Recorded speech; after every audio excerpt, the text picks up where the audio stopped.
When I find myself in native forest, I'm hurled like 500, 1,000 years into the past.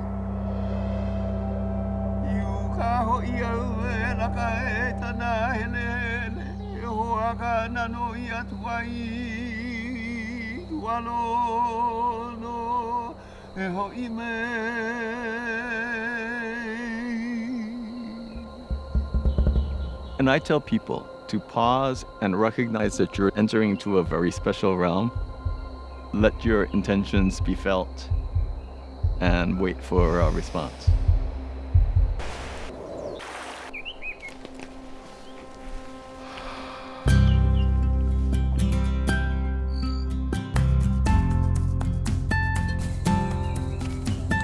The word Malama means to care for.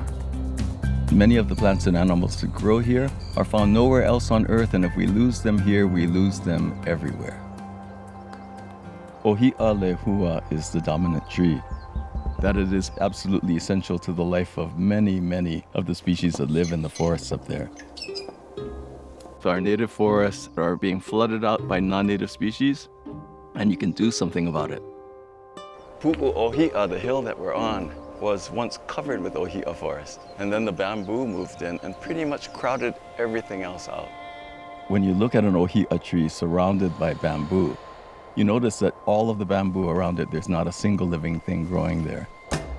But when you break through that bamboo into the richness of the native Hawaiian forest, the difference is palpable. Suddenly you're surrounded by so many different textures of leaves and flowers, and the idea of richness and balance immediately settles upon you.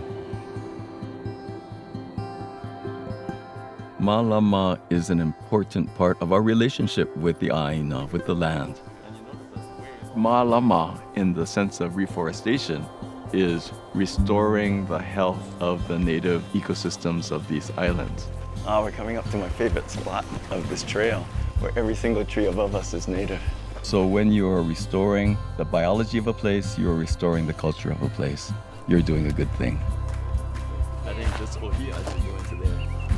In Hawaiian thought, every living thing is a physical manifestation of your ancestors and of the Hawaiian gods. The more that you know about those kinds of connections, the more you realize that what you're doing is rebuilding a community in which you are a part. Learn how you can Malama Hawaii at gohawaii.com/malama.